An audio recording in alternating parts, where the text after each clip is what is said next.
Seigneur le Dieu d'Israël, qui visite et rachète son peuple. Il a fait surgir la force qui nous sauve dans la maison de David, son serviteur. Comme il l'avait dit par la bouche des saints, par ses prophètes depuis les temps anciens. Salut qui nous arrache à l'ennemi, à la main de tous nos oppresseurs. Amour qu'il montre envers nos pères, mémoire de son alliance sainte. C'est vraiment une chance, je pense même une grâce de pouvoir vivre ce pèlerinage, donc avec 47 prêtres, autres prêtres du diocèse, de faire cette expérience vraiment de prendre un temps de recul pour découvrir et approfondir le sens de la miséricorde, parce que je pense que on en parle, on le vit aussi nous-mêmes, on essaye de le transmettre aux autres, mais de faire cette expérience ici à Ars, à côté de Jean-Marie Vianney, c'est vraiment une chance qui nous est donnée, pour moi et pour nous, de pouvoir vivre ça ensemble. Un approfondissement un peu biblique et théologique hier, c'était vraiment aussi entrer doucement et vraiment sur les pas du curé d'Ars. Et puis, moi, je pense que je repartirai un peu différent. La miséricorde aura pris aussi un sens plus fort à travers ces 2 jours vécus ici. Ce sera plus seulement aussi des mots, mais ils seront chargés de sens différemment. Voilà, celui qui pratique la miséricorde, qu'il ait le sourire.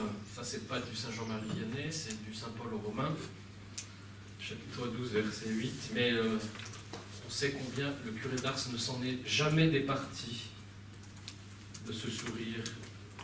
Et moi, je l'entends me dire chaque jour, voilà, bien que ces paroles de l'apôtre t'accompagnent dans ce beau et rude ministère où tu fais renaître la joie, où tu redonnes courage pour regarder l'avenir avec espérance.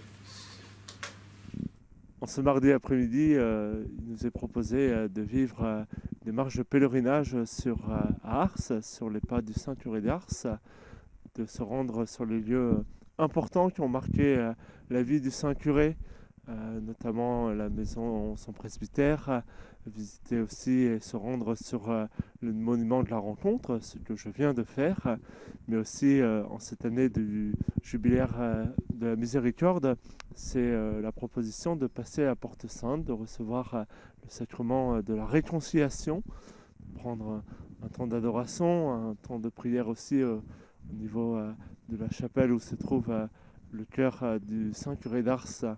Voilà, des marches de pèlerinage pour nous-mêmes, l'occasion aussi de prier pour les prêtres de notre diocèse, de les confier au Seigneur et de prier aussi pour les gens dont nous avons la charge. Alors ce mercredi matin, les prêtres du diocèse de Cambrai, le presbytérium, réunis ici à Ars, après avoir eu un apport un peu plus fondamental hier, eh bien ce mercredi matin, nous souhaitions, à la suite de notre pape Jean-Paul II, redécouvrir les différents lieux, les différents oasis de miséricorde. Et nous avons eu quelques petits témoignages, comme un début d'une fresque.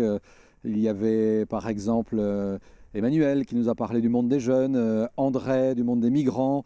On a même à distance entendu Jean-Marie pour les prisons, Henri pour les communautés chrétiennes. Nous avons aussi écouté Gilbert nous évoquer le ministère de la réconciliation, des confessions. Mais la liste n'est pas finie et les confrères vont pouvoir partager pour que nous puissions nous donner à la fois notre expérience et puis les bonnes idées pour que, comme le dit le pape, vraiment aucun chrétien ne puisse se dire « je ne trouve pas le lieu source où il découvre la miséricorde de Dieu ». Voilà, on va tout faire pour. Alors ce mercredi, ici à Ars, nous avons vécu un chemin de croix. Et chemin de croix qui nous a permis de faire le parallèle entre finalement ce qu'a vécu Jésus pendant sa passion et ce qu'on vit dans notre ministère. Mais en fait, ça nous renvoyait aussi à, j'ai envie de dire, à nos vœux, c'est-à-dire à nos engagements au moment de l'ordination. À chaque étape, on se remémorait ce que Jésus vivait et il est resté toujours attaché à la volonté de son Père. Et puis même si on faisait un parallèle avec notre ministère, par exemple les difficultés du ministère, eh bien on nous rappelait tout de suite les engagements que l'on prononçait au moment de la liturgie de l'ordination. Et donc de ce fait-là, ça venait complètement, entre guillemets, transfigurer toutes ces difficultés du ministère. N'est-ce pas pour cela que la liturgie de l'ordination demande explicitement aux futurs prêtres.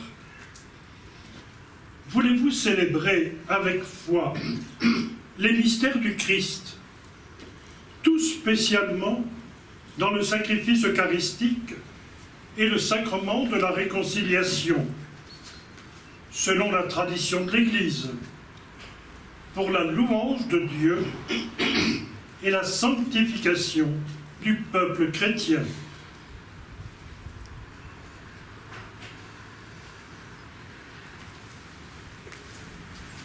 Et même, on a fini par la grande et dernière étape, c'était cette croix au sol, où chacun, nous avons rappelé le verset de notre ordination qu'on a choisi, souvent inscrit derrière une image, l'image qu'on donne à l'ordination.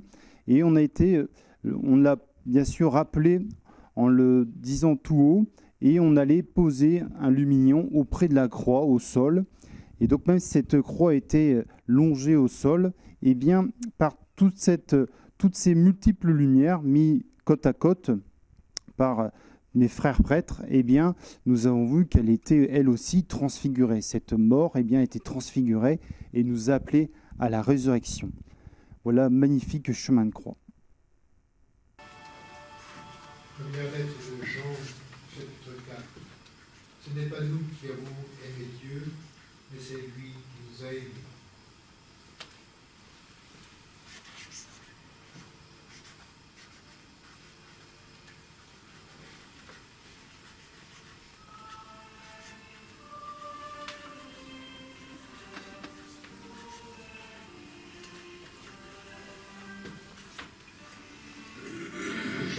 De l'évangile de Jean, André trouve Philippe, il l'appelle, Philippe va trouver Nathanaël, appelé pour appeler d'autres.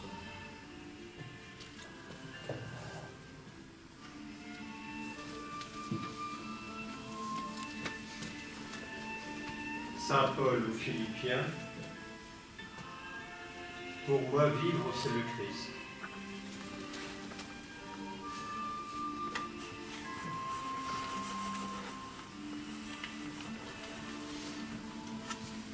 Qui suis-je, Seigneur, dit David, et quelle est ma maison pour que tu m'aies fait parvenir jusque-là?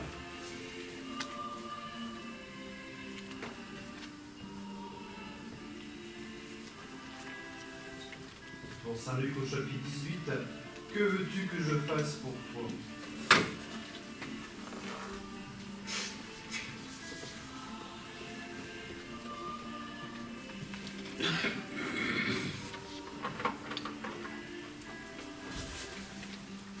De Saint Jean.